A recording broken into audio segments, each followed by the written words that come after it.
Bonjour et bienvenue pour ce nouveau page à page consacré comme promis à New Warriors Intégral 1990-1991. C'est signé par Fabian Nicieza et Marc Bagley et c'est une intégrale très attendue par un nombre incroyable de fans. On aurait pu penser que ce titre allait être joué en omnibus. Eh ben non, c'est une intégrale et il y en aura d'autres. Et par exemple, il y a une autre série par Marc Bagley qui s'appelle Thunderbolt qui, elle, sort en omnibus. Voilà, il y a une espèce de loterie tous les mois chez Panini. Un titre attendu, ils tournent la roue et ils nous disent la collection. Et pour New Warrior, c'est donc une intégrale avec cette couverture iconique. Les fans de Special Strange, ceux qui ont découvert la série comme moi dans les années 90, eh bien, sont ravis parce qu'il y a une véritable émotion et un vrai plaisir de retrouver cette équipe. C'est un des premiers boulots réguliers de Fabian Nicieza et Marc Bagley qui avaient déjà fait des petites choses chez Marvel avant. Marc Bagley avait gagné quelques années auparavant un concours interne pour devenir une des nouvelles stars. Il y avait ce qu'on appelle des talent search, vous savez, ils cherchaient des jeunes dessinateurs talentueux et ils ont confié à ces deux jeunes artistes, Nicieza et Bagley, le destin de cette série. Donc une série pas connue avec des personnages pas connus et avec des auteurs pas connus. Donc un véritable pari qui a payé puisque eh bien, plus de 30 ans après, c'est culte. Et ça, c'est quand même assez incroyable. Fabian Nicieza et Marc Bagley dans les New Warriors avec une équipe composée de Firestar qu'on a toujours adoré, qui a toujours fait partie de ces personnages cultes, qui a eu droit à sa mini-série dans les années 80. Marvel Boy, Night Thrasher, qui s'appelle Night Fighter en français, Speedball bien sûr, Nova et Namorita. Alors, ils ont fait un joli camailleux et dégradé de orange. Ça se voit de loin. Vous pouvez le mettre sur la plage arrière de votre voiture. Si vous êtes sur la bande d'arrêt d'urgence, on vous verra.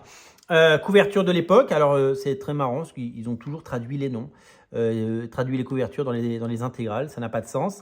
Et voilà, des images fortes. Je me souviens découvrir ces pages dans les années 90, dans les pages de Special Strange, et de me dire qu'est-ce que c'est que ce truc. J'ai toujours été fasciné et j'ai dévoré pendant très longtemps ces épisodes.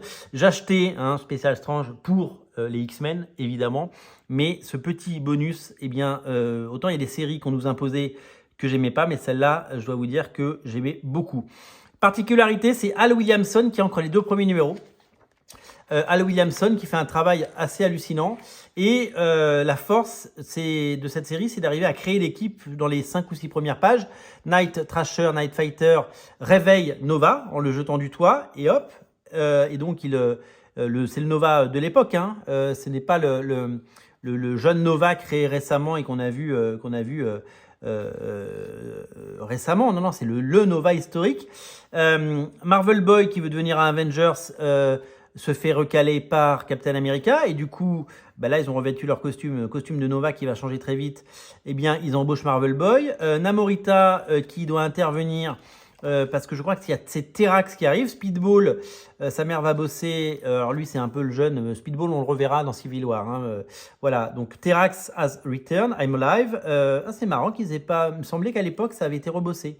Ça avait été traduit, ça. Voilà. Et la magnifique, sexy et somptueuse Firestar qui arrive. Et donc, c'est comme ça que l'équipe va se former très très vite en quelques pages. Et c'était ça aussi la force des années 90. On voit les visages de Marc Bagley qui déjà a ce style très prononcé. Et donc, l'équipe va combattre une menace commune et donc s'unir et décider de bosser ensemble et de former une sorte de sous-Avengers qui s'appellera les New Warriors, avec à la fin les Avengers qui arrivent et disant allez les enfants, on reprend les choses en main, et donc ils décident on n'est pas des bébés, on ne veut pas être des Avengers, on va créer une équipe, et donc ils créent leur équipe et ils créent les New Warriors, fin du premier épisode. Alors, dans cette intégrale, ils ont décidé, comme dans beaucoup d'intégrales, nous mettre toutes les apparitions de tous les héros. Du coup, on se retrouve avec 2 épisodes de Thor, dessinés par Joe Sinnott, qui fait les finitions, et Ron Frenz, et mettant en scène, alors ils apparaissent à la toute dernière page, j'ai déjà un peu feuilleté. Donc là, on se tape un épisode de Thor, voilà. Alors, bon, est-ce qu'on a vraiment besoin? Donc ils arrivent à la fin, tadam, et puis donc ils combattent le Juggernaut. Voilà, alors ça c'était très typique de l'époque. Nova, au lieu de dessiner les jambes, on dessinait des traits pour montrer la vitesse. Et Mark Bagley le fait aussi, on le verra plus tard et vous le découvrez. Donc voilà, donc il faut attendre quelques pages pour avoir l'épisode numéro 2 et l'apparition d'un autre personnage donc, qui va faire son apparition, je crois, c'est le personnage de Silhouette que nous allons découvrir. Al Williamson qui fait donc encore l'ancrage. Il s'entraîne dans une sorte de salle des dangers. Ça reprenait beaucoup de codes qu'on avait vu par ailleurs, mais quel plaisir de voir ces pages et de voir tout ça. Et donc Mark Bagley qui était un tout jeune dessinateur et à qui on avait confié les clés de cette série, qui, par la force des choses, grâce aux X-Men en France, a remporté un succès, mais elle a aussi un statut culte aux États-Unis. Donc Silhouette, ça arrive après. Silhouette, elle est là, je crois. Donc voilà, donc l'équipe, première victoire, première défaite, ils apprennent à vivre ensemble. Donc après, c'est plus Al Williamson à l'ancrage, on reconnaît un petit peu plus le dessin de Bagley, avec une Namorita sexy en diable, un speedball hors de contrôle et donc des aventures. On va apprendre à connaître les personnages. Vous voyez, à chaque fois les jambes étaient dessinées par des traits. Ça, je me souviens, elle fait cuire sa bouffe Firestar. Je me souviens de ces pages. C'était assez drôle. J'adorais là ses bras, ses costumes. C'est ça dans Ultimate Spider-Man. On l'a vu 100 fois là. Peter Parker avec un maillot de corps comme ça là, avec un t-shirt sans manches. Ça, on l'a vu, c'est vraiment des choses qu'il a toujours fait toute sa vie.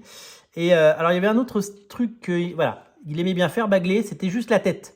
Donc là, il y a la tête parce que forcément, on lui a enlevé.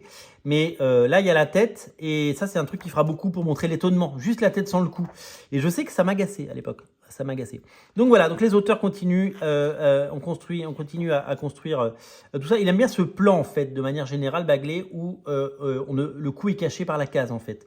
Et là, vous voyez, là, il n'y a pas de truc. Je me souviens aussi de ces plans super sexy de Firestar qui étaient plus qu'appétissantes, qui étaient complètement sexy. L'adolescent en moi n'était pas insensible, si vous voulez, à tous ses charmes. Et c'est un personnage qui fait vraiment office qui culte le personnage de Firestar, qui n'a pas toujours été très bien exploité dans les X-Men, mais qui a toujours été au rendez-vous. Je me souviens très très bien de ce dessin, quand il se libère.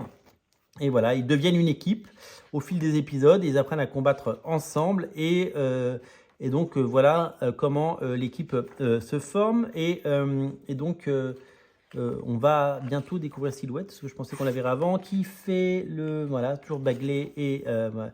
Alors, c'est marrant parce que je ne me souviens pas de toutes les pages, mais il y a certaines cases complètement iconiques qui m'ont marqué. Oui, ça, je m'en souviens, de Speedball qui passe de tous les côtés. C'était vraiment le comique de la bande. Emma Frost, hyper sexy également. Mais c'était l'époque qui voulait ça.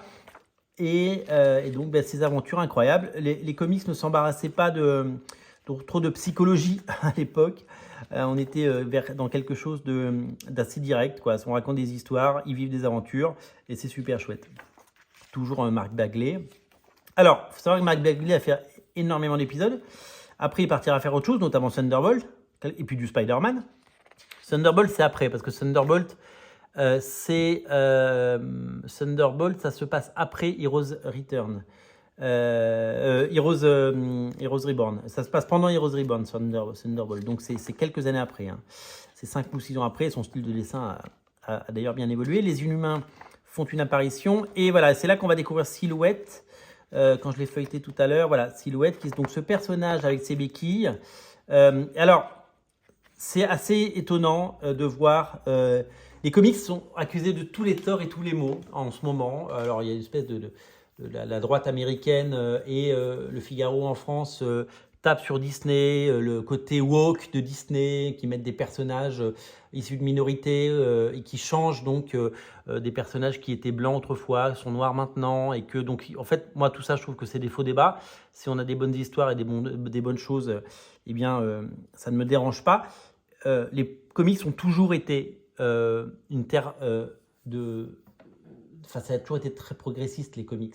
Depuis le début, très très vite, Jack Kirby a présenté le personnage de Black Panther, avec Stan Lee évidemment.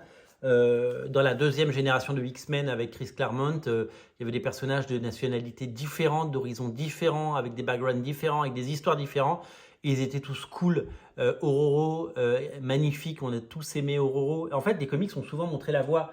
Les X-Men ont été persécutés toute leur vie et les X-Men ont été, détestés. Et si les X-Men nous ont appris quelque chose, c'est d'accepter la différence et d'accepter qui on est et d'avoir des personnages d'origine culturelle, de pays, de culture, de couleurs différentes.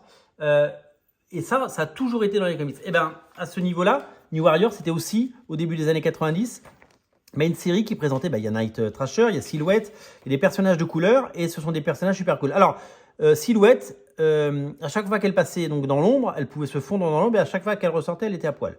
Donc ça, on aimait bien, évidemment, on aimait bien. Mais en fait, moi, je me rends compte d'une chose, hein, ça fait 40 ans que j'ai des comics, non pas 40 ans, ça fait 35 ans que j'ai des comics, et en fait, je me suis toujours foutu de la couleur des gens. Ils sont cool, les personnages. Miles Morales, il est cool. On s'en fout de savoir. Les personnages sont juste cool. On a juste besoin d'avoir Night Fighter, qui est un personnage badass. Alors, qu'il soit afro-américain, qu'il soit black, eh ben c'est génial parce que du coup, moi, je m'identifiais. Moi, quand j'étais gamin, je m'identifiais à Solar, des Sunspots, des Nouveaux Mutants, parce qu'il était bouclé et qu'avant j'avais des cheveux et que mes cheveux étaient bouclés quand j'étais enfant. Mais on n'avait pas du tout la même couleur de peau. Il était brésilien, mais je m'identifiais et j'avais pas besoin. Et je trouve ça super cool qu'il y ait des personnages issus de tous horizons dans les Nouveaux Mutants. Il y avait donc un Brésilien, il y avait une native américaine avec Mirage, Dani Moonstar. Et putain, c'était trop bien, quoi. Et ça a toujours été trop bien. Et les comics ont toujours montré la voie en ce sens. Et là-dessus, je comprends pas qu'on ait des débats, parce que ceux qui ont des débats là-dedans, ils ont que ça à faire. Honnêtement, les comics et les X-Men et les New Warriors et tout ça, c'est que de la tolérance et c'est que des personnages cool et qui nous donnent envie de lire des choses intéressantes. Donc le reste, on s'en cogne tout simplement. Voilà pour ma petite leçon. Je me souviens de ces pages avec le Punisher, avec Silhouette, hop, qui va disparaître. Il n'y a plus que sa tenue. Et hop, elle se retrouve toute nue, comme à chaque fois. Mais c'était voilà. Il fallait des personnages très dénudés et une hypersexualisation de la femme dans les années 90. Alors Bagley, il n'a jamais eu un dessin hyper... Enfin, si, ces personnages sont sexy, mais c'était pas des personnages aussi ostentatoires et il n'était pas connu pour comme des gens comme J. Scott Campbell ou Arthur Adams ou Neil Adams ou John Byrne ou Jim Lee qui, eux, abusaient de la pin-up dans des poses lascives. Non, là, on était vraiment sur une bonne école. Mark Bagley, je ne sais pas combien de dizaines de milliers de pages il a fait dans sa vie, dans sa carrière, mais honnêtement, chapeau l'artiste, quoi, parce que c'était génial. Quelle énergie il y avait dans ses comics dans les années 90. On a souvent critiqué les années 90, mais ça, ce sont des comics qu'on aime. Ce sont des comics fabuleux. Petite biographie des auteurs, les numéros que vous retrouvez à l'intérieur, et voilà, une belle intégrale comme on les aime, une intégrale des familles et une intégrale qu'on apprécie découvrir, lire, dévorer. À découvrir évidemment d'urgence. Si vous la prenez chez nous, on vous offre les frais de port, on vous livre chez vous. Si vous voulez revivre les New Warriors, c'est le moment. C'est la série qu'il ne faut pas rater. C'est la série incontournable. Je vous invite véritablement à la lire et à la dévorer. Régalez-vous comme je me suis régalé à la découvrir. Salut. Hop, comme ça.